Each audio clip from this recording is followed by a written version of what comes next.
Hello there, and welcome to another edition of the HuskerOnline Show. Sean Callahan, Steve Sipple, Robin Washett. Happy Thanksgiving. Hopefully everyone is off traveling and make their way back to Lincoln for the Black Friday Iowa-Nebraska game. Before we get into the show, we're brought to you by our presenting sponsor, Sartor Hamann Jewelers. We'll hear more from them later here in the show. But guys, it is Black Friday. It is the Heroes Trophy game.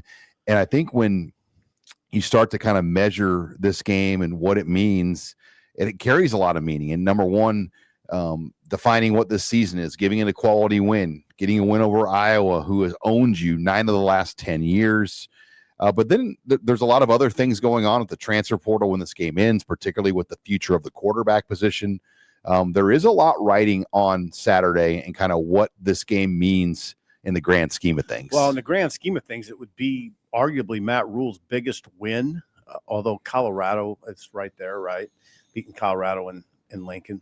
Yeah, I'd put this one higher. Okay. It's, to me, it's a monster game because of that. I mean, think of it this way. Nebraska's best win probably to this point this season is Cincinnati, which has lost 3 straight. Mm-hmm. And then if it's not Cincinnati, it's Northwestern.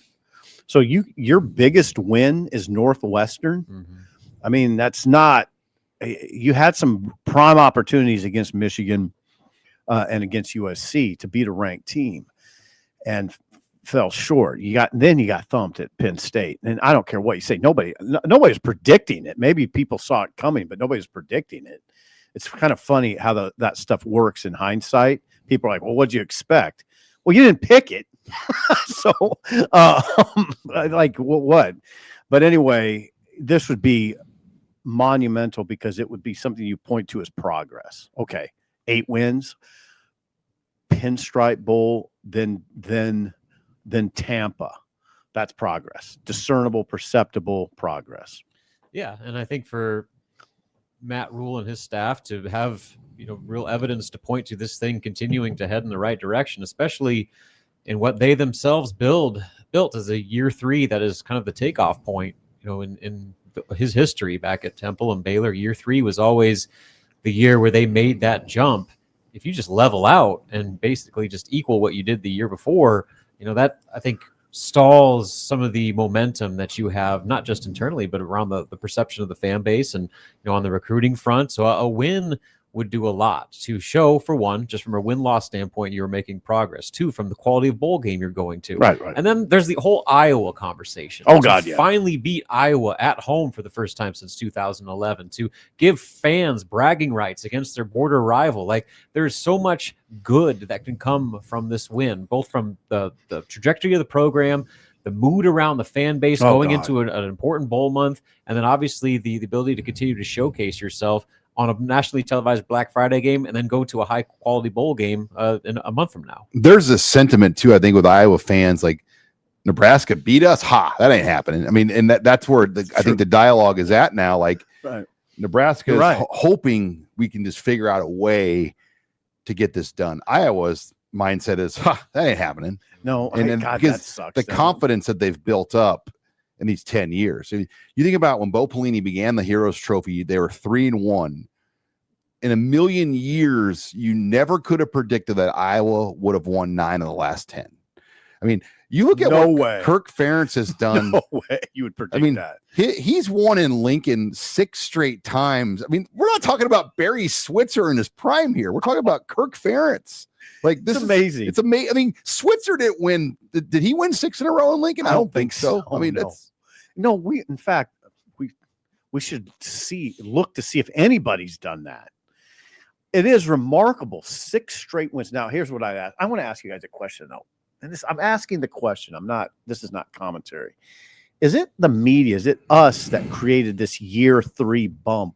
Did Rhule really create it? Yes. Okay. Because his history of year 3. But was it? I know, Sean. But was it the media that created this, or did Rhule talk about it? He's talked about it. His growth of a program. Okay. He pointed to year 3 about that's when they're going to. I just want to be fair. Basically, reset everything year 1, then you take the gradual steps year 2, and then year 3 is when it takes off. That's been the plan since the opening press conference. Here's the news, though. he still has a chance to take off. If you get this win 8, okay, then you get a bowl win 9. All right, that's tangible progress. Yeah. They're underdogs in this game though, and if they play a quality SEC team in a bowl, they'll probably be an underdog. So you're gonna have to win back-to-back games where you're probably not picked to win. Right. And I haven't seen like national picks, but I would say most are going to pick Iowa to win this game. Probably. Well, they're favorite, like you said, especially the favorite. Last week. The last I saw was 4.5. Is it down? No, what like 7, 6 or 7? Okay, I think 6 was the last one I saw. Yeah, you just want. I mean, there's so much we'll get into about the offense and the defense, but right. Then there's the looming questions about the future of the quarterback position and like what it means long term with Dylan Raiola.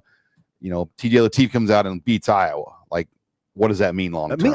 Could mean a lot, because you would couple it with a strong performance against UCLA, and then you would say Lateef is 2-1. You know, in the month of November, a critical month with a win against Iowa. Yeah, I mean that affects that conversation. Then we've said it a million times. The conversations get more real at that point. The whole Raiola discussion is sort of, there's not much to say about it in my mind until this game happens. I would think there'll be more clarity. There could be more clarity after Friday. Yeah, one way or the other. Yeah, now not necessarily though, because if it's a close loss that Lateef is not, he plays okay, not bad, not great, then there could still be some murky water there, right? Now, but I think there'll be more clarity pretty much no matter what. Because you can't really go into another year with 2 really good quarterbacks anymore that you're going to pay a lot of money to. No, and if you're starting, like you can have 2 good quarterbacks, but you can't have 2 highly paid quarterbacks. Right. A lot of resources. Right now, Nebraska has 2 pretty good quarterbacks. I think so. I mean, I think Lateef's pretty good. I think for a free player, especially, Gramstad's not bad. I mean, they're on, and then what they have coming in the future with Trey Taylor, they're in good position. Yeah. But it's hard if Lateef plays really well to go into next year and say, all right, Lateef's going to stay and he's going to turn down less money from other places to stay here, or we have to pay him a lot of money and we're going to pay Dylan Raiola what the report said by CBS, $3.5 million. Yeah, Lateef's already hearing from teams. You can pretty much state that as fact, right? Mm-hmm. Now, what the money is somewhat dependent on performance, I suppose. Right. Think about Lateef. If he comes out and leads Nebraska to a win against Iowa and plays well, forget Dylan. Just think about his personal value. I mean, that's his personal value shoots up. I've got 9 letters for you on TJ Lateef. Fox, NBC, CBS. The 3 games he is going to start for Nebraska are on those 3 networks. So a lot of eyeballs are going to watch TJ Lateef. A lot of eyeballs. Yeah. I mean, like I said, I think one way to look at this is just say, forget Dylan. Just think about how he can enhance his marketability in this game. I mean, this game is not hidden on BTN at 11 a.m. I mean, there's 3 marquee windows that he's playing on. And if he looks good, it will generate a lot of social media, a lot of clips, a lot of buzz. How much is the Egg Bowl going to steal eyes, though, on this with Kiffin? Is the Egg Bowl at 11? Same time. How many eyes is that going to steal? It's Kiffin. It's the biggest story in college football. Yeah, that's going to get some numbers. Yeah, it is what it is, Sean. Did you see Brett McMurphy's piece, Robin, where he surveyed all those people on their prediction where Lane Kiffin was going to land? Yeah, And I mean, he surveyed like Dave Portnoy. I mean, you name it, like every Pat McAfee. I mean, you name it. Every single person like has a comment and a guess on where Lane Kiffin's going to go, and they're all over the map. Really genius. Nobody knows.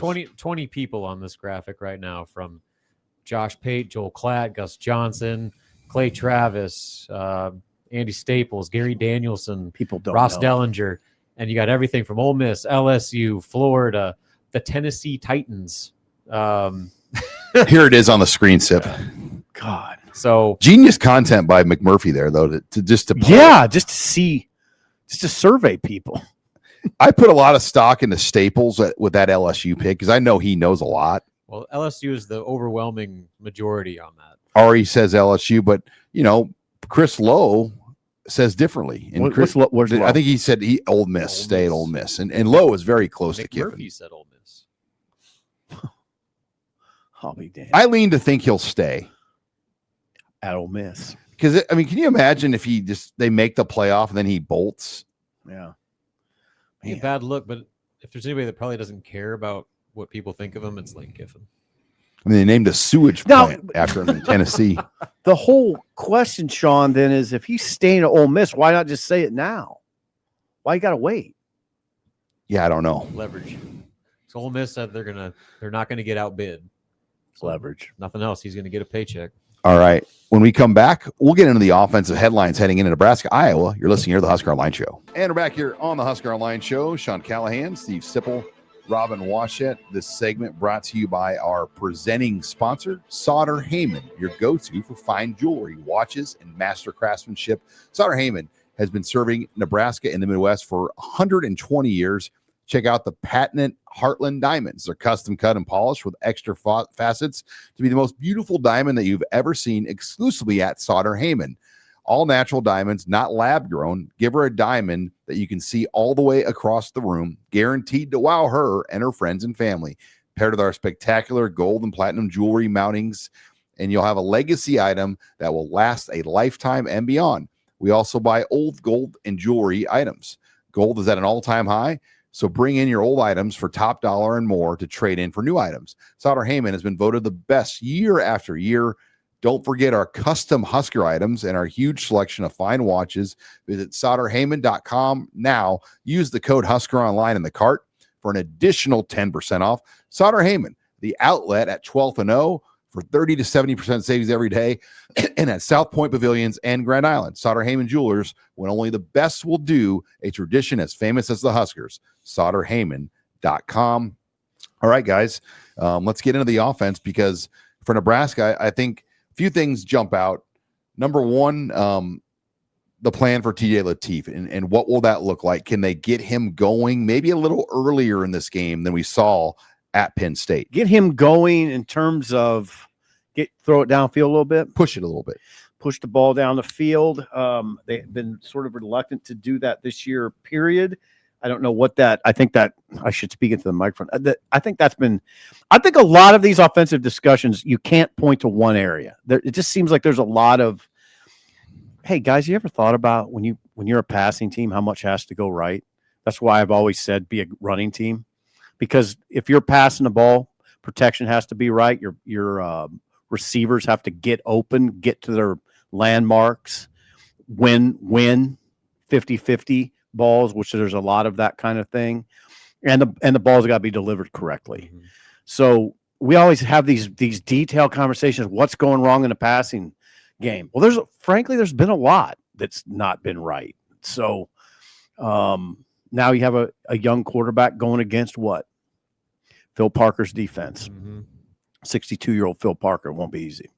One thing that I personally would like to see more of is Nebraska utilizing Lateef's mobility. And I mean that just as a runner. Yes. Well, you saw his best throws against Penn State when he was out of the pocket on the move. Rolling, especially to his right. And so I think that's something that, like, from a scheme standpoint, that maybe you can try to incorporate some more of, because I don't think you want him standing in the pocket and trying to, like, dissect Iowa's coverage, because all they do is sit back and just wait for you to make a mistake. And for a true freshman against that defense, that's putting too much on TJ. I think you can find ways to play into his strength, which is his mobility, and then simplify things as well. Because when you're on the roll, you only have a couple targets. You don't have to overthink in the pocket and worry about the pass rush collapsing around you. You can give yourself space and just kind of take some of that pass rush pressure off of you. So I think that there's things that Nebraska can do to lean into what TJ does well, and that's with throwing on the move and then using his ability as a runner. Well, the game at Penn State, Emmett Johnson, guys, got off to a hot start. He had his career-long run. I think Nebraska rushed for 74 yards in the first quarter, which is an outstanding quarter in a Big Ten game. Right. And they only rushed for 53 yards the remainder of the game. 24 carries. So they did not move the ball well on the ground. I have to think Emmett Johnson, this could be his last home game at Nebraska. We don't know that, obviously, but he's going to come out emotionally charged. They got to capitalize on that. You think he'll have a chip on his shoulder that he didn't make the finals for the Doak Walker, or is that overanalyzing that? I don't know. I would counsel him, don't have a chip on your shoulder over that. Those are 3 really good running backs. I think he's had a chip on his shoulder since he was in high school. Yeah, probably. Yeah. But I wouldn't. So I guess what I would tell him is why would Jeremiah Love's going to win it. Why would you let that affect you? But if it does affect him, it's not a bad thing. The question I have goes back to Lateef is why haven't they used him in designed runs more? 2 designed runs against Penn State. Against UCLA, he ran 5 times for 31, and I think it was 2 designed runs in that game. Why not design more for him? Some counter, some QB power. How much of that's in the offense? The first play against UCLA, it was an RPO keeper. He took for almost a first down and got momentum and kind of settled him in. I think you can lean on it. You don't have to go like full like Jackson Dart him and get him concussed, but I think you can find ways to just play to his. Rhule always talks about he's a triple threat quarterback. He's a thrower in his mind and his feet and his ability to beat you with his legs. I think they're underutilizing the leg part of that. Sean, you can put that stuff in pretty easily, Oh yeah, but maybe they didn't want to get him hurt. And you know what? They might be. One thing we haven't talked about at all that's sort of bubbled to the surface. You have to listen closely. They put more emphasis on Iowa than any team. They were working on Iowa in the offseason. They don't do that with every team. You heard Dana Holgerson refer to it this week. He said, we put more into Iowa than anybody. So I wonder, maybe this is where you turn Lateef loose a little bit. They started Iowa prep got a jump on Iowa prep in the bye week. Right. It's funny though, when Nebraska beat Iowa early, nobody would recognize it as a rivalry. Iowa fans kind of ignored it, and Nebraska fans didn't respect it. And now when Iowa sees the pain they've put in the Nebraska fans, it's become a rivalry. Yeah, I'll fight anybody who says it's not a rivalry. I don't get that. 100% a rivalry. Yeah. After last year, I don't get it. No question. Yeah, man. It feels like a rivalry. Last year was every bit of a rivalry. Yeah, last year was, I was going to say, last year, those Iowa fans are wise. And you remember what happened? Nebraska got up, but then they started making mistakes, and Iowa fans knew exactly what was happening. Just erupted. They knew it. Just erupted. Then that play by Caleb Johnson. I mean, it was. They knew, but what I'm suggesting is they knew what was happening. They just wait for Nebraska to self-destruct. Yep. If I was Rhule, I would tell my guys, they're waiting for you to self-destruct, so don't. Just for a change. Like Garcia Castaneda last year should have just not even tried to catch the punt. Right. Remember? Yeah, that was self-destructing. They just do these things where, and those Iowa fans are like, here we go. Here it comes. Here we go. Now Exactly. Game on. Right. Let's go. Right. Like just that blood in their voice. You could hear it. Yeah. So don't self-destruct. All right. Easier said than done. I know. Well, even like when Frost had Logan Smothers, I mean, they're just dealing. They came out and then they get like a punt blocked. Right. I mean, it was like everything that could have happened. And here comes Let's Go Hawk. It always comes down to a special teams game-changing play, whether you're muffing a punt, blocking a punt, big return, walk-off field goal. Like special teams have been the difference in this series for the last 15 years. That's good news because guess what? Nebraska's pretty good special teams. Equalizer. Now. Yeah. And one thing, Nebraska has not allowed very many punt return yards. I think 21 on the year is what they're at now, because Penn State had a few, right? Hold on, Sean. It's 21 allowed punt return yards on the year. Yeah, Nebraska's been pretty good. Punt return defense is 7th in the Big Ten. Iowa's really good too. No, they're not. They're not. No, backtrack. They're terrible on punt return defense. Iowa, 100th in the nation. But Iowa has a great punt returner, the Jet Award winner. So what I'm saying is, can they punt it where he doesn't get returns? Right. That's the question. Well, I think they can, right? I think so. I think with Archie, you can punt it however you want. Right. And Iowa's very aggressive about trying to get him a return. Oh, God, yes. He's got 3 touchdowns off punt returns. 3 touchdowns. Close on a few others. Yeah. No, he's a like 27 per return. To your point, though, Sip, like Corey Barney is kind of a game changer too. Absolutely. He's got that ability to him at least. Yeah. So you talk about Iowa struggles with their punt coverage. All this attention on the Iowa return game, maybe this is Nebraska's turn to get that big game-changing return. Wouldn't that be something? If Barney ran a punt back, Yeah, or just a long one. or to put they him blocked a punt, Or Yeah. Nebraska made the game-changing winning special teams play in the Nebraska-Iowa series. Rhule's going to be all out on this game. I mean, he has to be. He has to be. We just called it the biggest game of his career to date. at Nebraska. Yeah, because it just changes the whole dynamic. it does. And by the way, they're underdogs, so like you have to win as an underdog. And 8-4 is what you guys predicted, right? Right. That gets you to the prediction, and that gets you to wow, progress. Took a step. Yep. All right, Florida. All right. When we come back, we'll talk Nebraska defensive storylines heading into the Iowa game. You're listening to the Husker Online Show. And we're back here on the Husker Online Show. Sean Callahan, Steve Sipple, Robin Washett, as we talk defensive storylines. But before that, guys, we're brought to you by Crani-Yum nootropic energy drink. It's founded by 2 lifelong Nebraskans. Let me tell you, this is a week, Sipple, where I've needed Crani-Yum. I've already had mine today. Why can't you have 2? I don't like to do 2. But Jay Moore and I called the 3 high school football games together during a lunch break. And we wanted to grab lunch over here in the Haymarket in between a game. And we came up here and both slammed a Crani-Yum. Who's this Jay Moore? The comedian. Well, not everybody knows Jay Moore. It was a while ago that, But his last year was Husker. last year. What do you think it was? 210. 06. He was good. God dang. Think about those lines, by the way. Not to go down a rabbit hole. Think about those. Stu defensive Bradley, Jay Moore. Oh, Carricker. Well, yeah. Anyway, we're back to Crani-Yum here as you try to go through these D lines. Phenomenal product. They have a great special going on right now for Black Friday. Use the code Thanks HOL and you'll get buy one, get one for 50% off. And that runs through Sunday. What? So if you like Crani-Yum, it's free shipping on their website. You're going to get 1 case for 50% off. Buy one, get one for 50% off. Great opportunity to stock up on Crani-Yum again on their website. That's drinkcraniyum.com. Use the promo code Thanks HOL, all capital. You'll get 50% off as a buy one, get one 50% off. Heck of a deal. Best deal we've ever done with Crani-Yum. That's a good deal. Missing Tooth Greg's probably already logged in to buy more, Sip. Wouldn't be surprised. He swears by this stuff almost. I'd probably on even ground with you. I'm right there too. I can't. It's hard for me to do a show without one. I stopped up here before the basketball game had one. Did you? Our Got stock's one running right low. now. Wink, wink. We might need a lot more supply. Yeah, attention. Before the basketball game on Monday?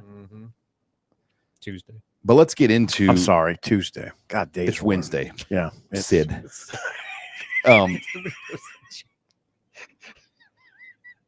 Did you take the Tuesday pills there, Sip, on accident? All right. Let's get into defensive discussion because for Nebraska, we know what this game's going to be. We know how Iowa's going to run the ball. They've run the same play as John Butler said he's been watching Iowa tape that goes back 15 years. It's the exact same plays. Pretty much. You know, the only caveat is I watched it was interesting. I don't know if you guys noticed it when they played USC, they came out throwing. I wonder if Ferentz would try that tact again. And he was wearing a little, I'm going to say a shit-eating grin on the sideline. Like a smirk. Yeah, we got them. How about that, Lincoln? Yeah, he got them. Game settled in, though. When the game settled into a game, they did their Iowa thing and ran it. That's what they're going to do. Again, I mentioned scary for Nebraska. Iowa's a better statistical run team than Penn State. Excuse me. Not that they blow you away statistically. They're 50th nationally in running the ball, 174.5 yards a game. Penn State, by the way, is 63rd nationally. But I mean, they're pretty similar in terms of being physical. This will be a physical run game. They're yeah. consistent. Where Penn State's running game's been up and down. I think they have better backfield talent. Oh, Penn State for sure. But Iowa just does what they do every single week. And I think what makes them especially dangerous is how effective they are in the red zone. And that goes to the addition now of their QB run game with Gronowski. He's got 13 rushing touchdowns. 13 this year. I mean, that puts him up amongst the Big Ten leaders overall, regardless of position. So that makes Iowa, they just kind of beat you up in between the 20s, and then they finish with the ground game. And the addition of that dual threat ability at the quarterback position, which they haven't had in a few years, I think has kind of made them even more troublesome for defenses, because that's just one more element you have to account for beyond their physicality. Sean, they're 12th nationally in red zone offense. Nebraska's 67th. That's a key stat in this game. And a lot of it is Gronowski's mobility. Run 100%. And you look at Moulton, their running back. He wasn't even really their guy to start the year. He's just typical Iowa. They kind of develop a back that just becomes the next three guys. And as John Butler said, they're all the same. He said an Iowa back is an Iowa back. So there's really no difference when any of those three backs come into the game. They're all physical, they're all strong, they're all fast, and they all know where to go. And so, I mean, I don't think that is something you have to really account for, because all three of those guys are going to bring the same element. Sean, to your point, Rob, to both your points, Kamari Moulton only has 2 rushing TDs. They go to Gronowski down there, and he's big. He's a big guy. He doesn't explode into contact, though. He's an interesting runner to me. He's a big dude. I would think he'd be a little bit more willing to explode into contact, but obviously he's effective. And they'll put lead blockers in front of him like he's a running back. Oh, yeah. I mean, you'll see them like have people like in front of him like he's the tailback. Then you got to watch Wagen too in that offense. They go to him with those little forward flip passes when he's coming around, like end rounds, forward flip pass, that type of thing. And they'll just throw to him out on the perimeter and try to have him beat a guy or two. And he's shifty and good.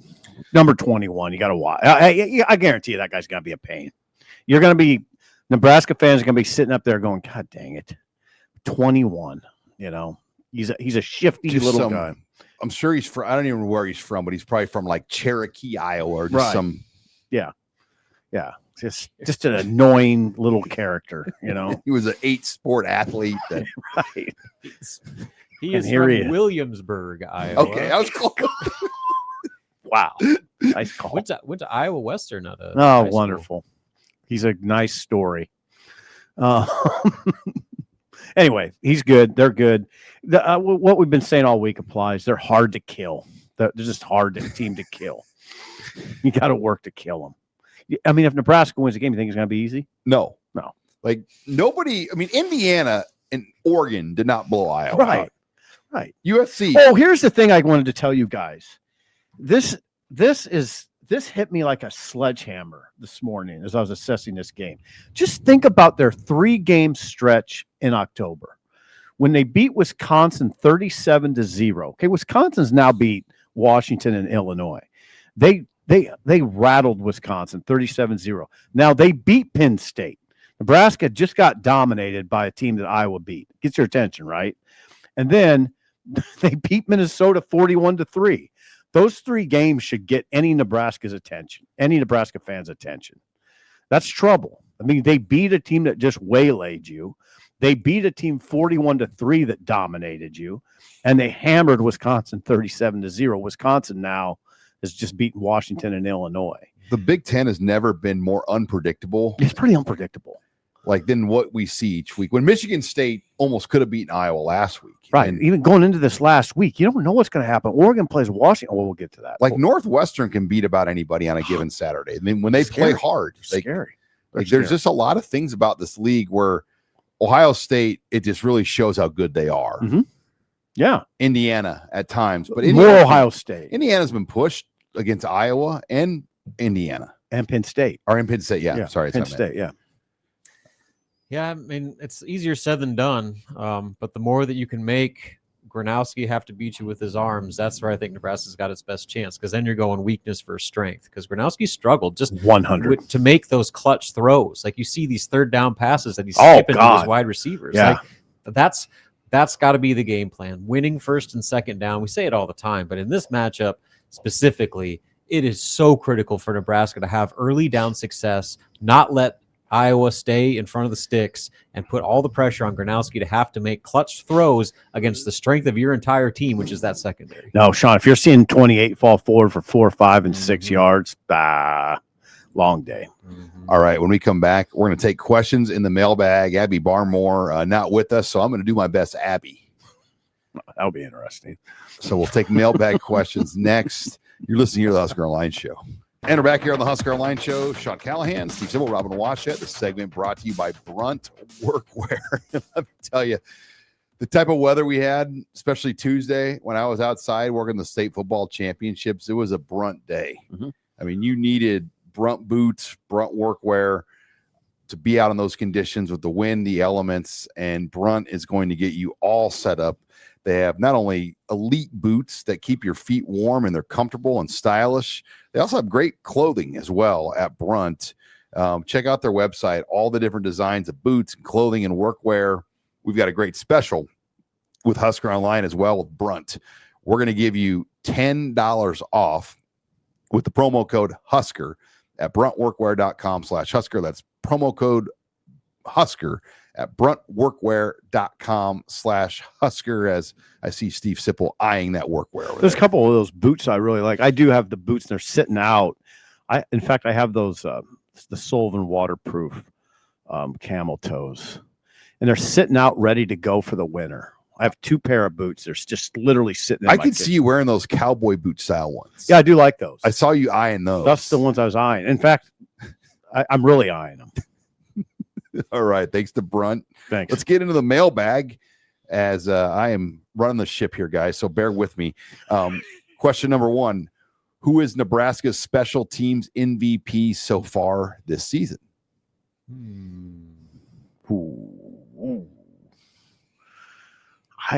They've been good across the board. I don't know that you'd say would you lean Kenneth Williams? He impacted the Maryland game, and what was the other big return? That it wasn't a touchdown, but he got. No, Maryland was the the Northwestern game. Right. Right. He went the distance against Northwestern, but had a huge return against Maryland. I'm going Kenneth Williams. So that won arguably those games. Right. I'm going Kenneth Williams. He made huge plays. Cunanan? He's been good. He's close.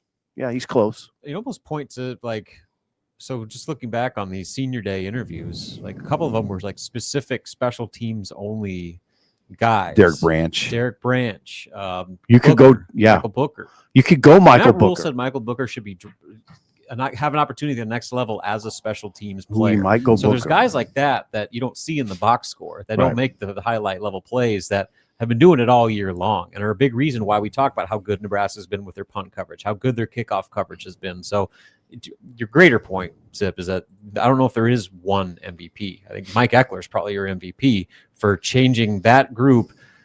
When Kirk Ferentz says that the biggest difference he sees from last year to this year is how improved the special teams is, when he's saying that, I think that carries some weight. Simple question. If Nebraska loses to Iowa, will you consider this season progress or no progress? Or not, I guess. I mean, I think that's something you almost have to assess after the fact, look at everything, kind of tear it apart.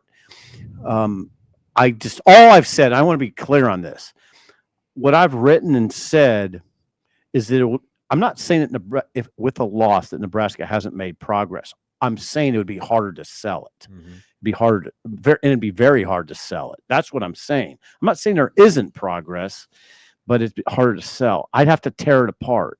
But on the surface, hard to sell progress. Yeah, if they lose. I'm with you because I mean, what was the difference between this year and last year? I mean, the same record, still losing to Iowa.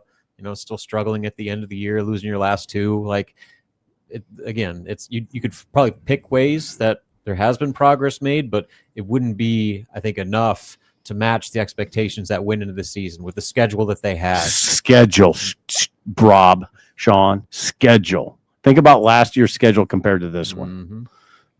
But, I mean, no playoff teams. Right. No playoff teams. I mean, no trip to Bloomington, no trip to Columbus. They went to Bloomington and Columbus back-to-back weeks. Yeah, say no more. So, yeah, it'd be hard to sell it. All right. Next question. If you could take a player from a Nebraska rival and add them to this squad now, who would you take? Rival. Just another team. Just another team. Okay. Another Big Ten team? Yeah. I might take 33 from Penn State. Recency bias pass rusher. Is there a better pass rusher that Nebraska's faced this year? The guy at Michigan, number 1. How about those 2 guys at Maryland? I'd say the Michigan guy. Yeah, the guys at Michigan's better. You're right. I mean, something like that. because here's the thing: when Yeah, yeah, Nebraska brings 4, they're not getting there. It just seems like they're running into a wall. Like when Nebraska has a 4-man front, and we talked about this in Beatrice at the Husker lunch today. When Nebraska's defensive line does stunting, it just doesn't work, and then it creates huge holes. It does. We saw that against Michigan, those long runs. It's not a Big Ten opponent, but it's an opponent. How about Dante Corleone? at Cincinnati? Put him right in the middle of that defense. That solves a lot of problems. Robin once again. I'm tired of Robin's. The calculated last thought wins Well, again. when I sit back here and have time to think, you guys answer right away. So it's Adept. the luxury of Hey, rotation here. that's the answer, by the way. Think about what John Butler said on Tuesday, that we need some girth. We need 330, 335. Yeah, Corleone's that That's guy. Corleone. That's that guy. That's the answer right there. Signing day is on Wednesday next week, this upcoming week. I guess we're on a week from today. Are you at all interested in signing day like you once were before? Yeah. Well, not like I was before. How could you be? No. How could you? But isn't it interesting how fast signing day has turned? Yeah. Like it kind of reminds me of like what basketball signing day is. Like you don't really get too. Yeah, dudes are committed in the summer, and then they have to wait to November to sign. Oh, yeah, I forgot you were committed. Where football had this unique deal where coaches would go in living rooms, and coaches would be at a house when another coaching staff showed up. Yep. And I mean, and it was great drama. How do we handle it now? Do we do anything? Well, there's no announcements. People just sign their letter, Yeah, and you that's just it. wait for the social team to tweet the signed graphic and then add it to the list. The good news, like this week, Danny Odom will be here at the game, and he's solid. He's a high 4-star, 24/7 as a 5-star. So Wow. They have some good players in this small class. They did get a commit from Amir Brown as well, 4-star running back. The Good one. 2027 class is like around, I think, 5th or 6th in the country. Yeah, they got 2 running backs from North Carolina now. Not any connection. Just Jamal Rhule, Amir Brown. Yeah, no connection. Just 2 guys from North Carolina. All right, final question. The most memorable or favorite game or moment in the Nebraska versus Iowa series? You guys go ahead. I'll give you like just the start of it, how clunky and awkward it was. We were at the Big Ten Media Days, and at that time, like they put a corporate sponsor on the Heroes Trophy. Right. And it was Hy-Vee. I mean, and they're not the sponsor anymore of the game. Mm-hmm. But like we all attended this press conference in Chicago at Big Ten Media Days, and it was like all the brass of Hy-Vee. Mm-hmm. And there were all these hats that were like laying out. And all the Nebraska media just took all the hats. And dudes get like 7 hats. And the Iowa media didn't get any hats. And it just like set the tone for the rivalry right off the bat. Like the Nebraska, Iowa media was annoyed that there were so many of us there. You can tell, like, they're like, why is there like 50 Nebraska reporters at this thing? And there's like 6 of us. I'm sure I understand why we annoy people. we took all the hats, like, and they were kind of unique. I mean, they were fit. Some of them were fitted. How many did you take, Sean? A couple. You give them out as gifts. It was right before Christmas. Gave some to Holy Ghost. I mean, stocking stuffers. No, my other what's your other one there, Big Horse? A random moment, but it just kind of speaks to like Sam Foltz when he was in the game. He made a tackle, in that game when Pelini won out there, one of 2014, and he forced a fumble on the tackle. Oh yeah, but it just like an in-state guy that grew up on a farm playing in the. I mean, that's a moment that resonates to me about this series. Oh like, sure, your punter is freaking laying it out on the line, and you're about to give up a huge punt return, and he comes down and just smokes the guy and forced a fumble. Great athlete as a punter. I was saying. I go all the way back to 1999 when Nebraska went out to Iowa City, completely demolish Iowa. But that very first touchdown run, Eric Crouch takes it around the left end and absolutely demolishes an Iowa defender along the sideline. Like, what about Hero Series? Blows him back like whatever yards and scores a touchdown there. Like that, when I think of like Nebraska's success in the Nebraska-Iowa series, that's the play that immediately jumps to mind. Was there Twitter back then in '99? It wasn't around. Simple. There was barely internet in '99. Like it was like modem dial-up. When did Twitter come about? 09. 09. Late 2010s. Come on, man. Come on. It was like January-ish of 09. Yeah. I launched my Twitter account in March of 09. Okay. All right. So Heroes series. What about the Rex Burkhead when he ran? Oh, I don't steal mine. I was gonna say. You can take it. Go ahead. Expand. I was just gonna say 2013. No. Hold on. Is that the Rex game? The Kenny Bell. No. I was gonna say 2012. That's when it was super cold in Iowa, and that was Rex. And Rex just didn't play the man's first game. half, and they brought him in the second half. Remember? Yeah. They were resting him. Yeah, and he I mean, it wasn't Rex. I remember. I just remember the admiration I had for the entire enterprise because the cold was deadly. Oh, it was brutal. It was like a Right. 35-mile-an-hour north wind. Yeah, it was not. It wasn't even. My respect for those guys was so high that day. I just like, man, they operated at a pretty high level in that weather, and I couldn't even. I had to walk across the field to the press conference, and I was like, I don't know if I'm going to make it here. Like, I don't know if I'm going to make. And I thought these guys have been standing out here for 3 and all their hours. faces were wind burned. And Yeah, toughest dudes ever. The one I'm talking about, I got it wrong. Was the link? It was the 11 game when he had 38 carries. Oh, okay. broke the school record. Yeah. On the 38th carry was a kneel down. He didn't want to do it. No, Yeah. they made him go out there. And Ron Brown said, "Hey, Bo really wants you to have this record." Yeah, that's right. So All right. I'll put that one. Good memories. Heroes game on Friday, 11 a.m. When we come back, we'll talk more Big Ten games here on Rivalry Weekend. You're listening here to the Husker Online Show. Final segment here of the Husker Online Show. Sean Callahan, Steve Sipple, Robin Washett. If you're looking for a deal on this Cyber Monday, just a heads up, we may or may not have a pretty good special with Husker Online for membership. So stay tuned for that. If you've not tried Husker Online, we're going to have plenty opportunities to do so. And a lot of news to come, I think. It's going to be a pretty busy month. Yeah, I mean, we're going to be covering a bowl team, which is fun. And then there's going to be Portal roster, yeah. coaches. I mean, I hope I'm not speaking out of turn. I mean, the portal doesn't open until January 2nd. It doesn't mean there's not going to be portal news until a January. lot of 2nd. declaring. Yeah, declaration Intent. Yeah, and especially as the bowl game nears, I think.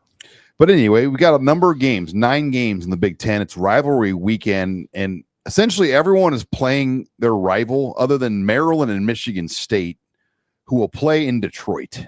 Huge game. But other than that, every other game is kind of a true rival in the Big Ten. It just kind of works out that way in terms of location and geography. Sure.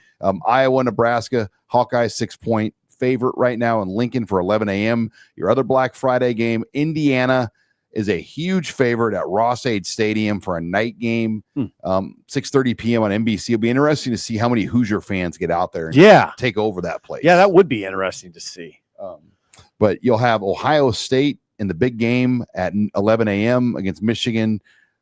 Buckeyes a 10-point favorite in a game that Ohio State's lost, 4 years in a row or 3? No, Michigan. Yeah, Michigan's won 4 straight. That's exactly 4 right. Michigan's won 4 straight. This is one to watch. The weather's supposed to be bad. It might be snowing in the big house. Jordan Marshall should be back. Okay, now, but I'm telling you, that snow and you just wonder a little bit. I mean, I've heard Lee Sterling on my radio show thinks it's going to be a close game. I mean, if it's 10-10 at halftime, how freaky does it get with Ohio State in their heads? They haven't been really pushed other than the Texas game this year. Yeah, I think Illinois pushed them a little bit. Illinois pushed Ohio State, but not much. No, they haven't been pushed very much. Ryan Day needs that. He needs that win. He just won a national championship, but if you don't beat Michigan, You know how weird that gets? it's the weirdest. You know how weird that gets? conversation. Yeah. I'm not saying he'd be on the hot seat. I don't know. They're nuts. Right. I'm not saying Especially he about would be on the hot seat either. So I don't Especially know. after Michigan planting the flag on the O last year. Oh, can you imagine the psychological damage that would do in the state of Ohio? Nothing like trying to plant a flag into turf. Soil didn't go down very far. A few things more idiotic than that. Lincoln Riley, or not Lincoln Riley, what's his name? Baker Mayfield, right? Yeah. But Oregon, Washington, that's your CBS game. Oh. 2:30. Oregon a 6.5 point. It's a playoff game for Oregon. It is. I mean, that's a scary game. Win and you're in. Yeah. Oregon struggled out there too. I don't think Oregon can get any higher than the 5 or 6 spot. I don't think Oregon at 11-1 would get a bye. Do you? Close call. It seems like Indiana and Ohio State are the 2 bye teams. I can't see Oregon jumping in the SEC teams. Can you? Not necessarily. Think about this scenario. Say Michigan does beat Ohio State, which I think we established isn't out of the question. Then it's probably Indiana, Oregon for the Big Ten title. If Oregon would win this game, then that would be for a bye. Yeah. Penn State, Rutgers. That's in at SHI Stadium. The winner of that will go to a bowl. 13.5-point spread for Penn State on the road. But they could be going back to New York. If they win that game, Penn State will go to the Pinstripe Bowl and play possibly Pitt. Think about Penn State Pitt on ABC. I mean, the Pinstripe Bowl I would think would be elated with that. Well, you get basically a rivalry. Or Penn State Clemson. Penn State Clemson, again, elated with that. Well, and I think ABC with that bowl game at 11 a.m. noon Eastern, it's huge on a Saturday. Yeah. Like that's a big window actually for a lower bowl because you get Nebraska at Boston College drew like 4 million viewers. I know, it was good. And we I think you would say we endorsed that bowl. I thought it was the press box was cold. We had to move up higher. Yeah, the open air press box wasn't great for a late December football game, but other than that, the scene was so unique in the Yankee Stadium backdrop and watching a football game. That was well, and let's not bury the lead here. What do you think of the press box food? Oh, one of the most elite press box buffets you're ever going to see. Yeah. Yankee food. I mean, you're eating steak. Yeah. For lunch. And we sat in the WFAN booth for our post-game show. Yeah. Like I sat in John Sterling's seat. Yankees win. Okay, Wisconsin, Minnesota. Wow. This is becoming a story. Yeah. I mean, Wisconsin could win 3 in a row, get to 5 inside. I don't know this, but is there any could there be any 5-win teams that get into a bowl? I don't know the metrics on that yet. But Wisconsin would be a hot commodity at 3 wins in a row. All of a sudden, they've beaten Washington and Illinois. They beat 2 ranked teams. Wild. I know. They looked dead in the water for a while there. Uh-huh. Maryland, Michigan State, and Detroit. They're giving away tickets to that game. Literally. I don't know if you could pay me to go to that game. Do you think I'll take some money. 20,000 people for that game? Oh. There aren't any Maryland fans there. No, I would like to think that Sparty Nation can get 20,000 to Detroit. I mean, they're right down the road, right? It's basketball season. It's hockey season. I know. And Sparty Nation is basketball now. If you talk to those Michigan State writers, they'll tell you that. No, it's like a deal where if you buy 2, you get 2 free. Yeah, that's kind of a nightmare. Northwestern, Illinois, big game in the kind of bowl pecking order, because if Northwestern wins, then they kind of move up a slot. Mm-hmm. And then UCLA at USC, a win for the Trojans would get them to 9-3, probably the Alamo Bowl is my guess. Washington, if they lose to Oregon, probably head to the Holiday Bowl. God, UCLA, USC, just not much buzz at all for that, right? Well, Nico did play last week. I reiterate, not much buzz at all last week or this week. So at least Nico will be in that game. But that's the NBC night game. That helps. Yeah, I wonder how they make that decision on who gets the November 29th night game. I don't know, but I don't know. You guys don't. I don't know how you think, and I think in a strange way sometimes. But that whole Big Ten edition of USC UCLA has not produced much pop at all. Mm-mm. Lincoln Riley just doesn't do much for me. Well, he apparently doesn't do a lot for the fan base either. That Iowa game was a big game, and it was raining, and the crowd was not good. It was raining. If it rains here, it doesn't really affect the crowd. That's LA. Yeah, that's true. I guess that's true. So it's a huge stadium. Are there too. any other Big Ten games, maybe besides Michigan, that impact Nebraska's potential bowl seeding one way or the other? There's always the scenario about Illinois. Like if they got to 8-4, they could be 8-4. Nebraska and/or Iowa could be 8 or 4. Illinois though just went to Orlando, but Illinois could go to Tampa. I mean, so that's always a possibility. Yeah. I don't think it's a reality though. I think Illinois could be Nashville. That they make more sense for Nashville. Minnesota's the team that could get the short straw. Like if they finish 6-6 or even 7-5, they could still end up in Detroit. What if Northwestern beats Illinois and they're 7-5? How would that affect Nebraska? Northwestern would go to the bowl game in Phoenix. Okay. That's the one that you kind of see tied to them. That's below like those games, but it's a good game. I mean, indoor game in Phoenix. Mm-hmm. I don't really look at the Big Ten for some reason. I don't think the Big Ten's doing the Charlotte Bowl this year. I think that's like they split that contract, so there's no Duke's Mayo Bowl. It's too bad. I don't think Rhule would ever have been a fan of going to Charlotte. Who is? Charlotte's fine. Back when like Alonzo Mourning and Larry Johnson were there, it'd been fun to go to a Hornets game. Once again, really? Referencing 20-year-old basketball players. I mean, I when can't Mike just- Rucker and Mike Minter were starring for the Panthers. Okay. That would I got you to they're Charlotte. Getting closer. Gary Collins still the quarterback. Just go to Omaha. I mean, what's the difference? All right. Well, should be a great game. HuskerOnline post game live. We're early game this week, which means our post game show will start much earlier. Probably like a 4:30 start is my guess. Okay, perfect. 4 to 4:30, probably 4:30 to be Perfect. safe. But should have a great show. We've had great shows. We've had a lot of night games. So it'd be nice to actually have a day game show and enjoy some zip lines with you. Robin was hoping for a night game. Oh, I just can't get enough of them. Love staying up till 3 a.m. Here we And go. getting up at 6. and getting up at 6. All right. Now, Well, this for, will be nice. well, for Steve Sipple, Robin Washett, I'm Sean Callahan. Hope everybody has a safe and happy Thanksgiving.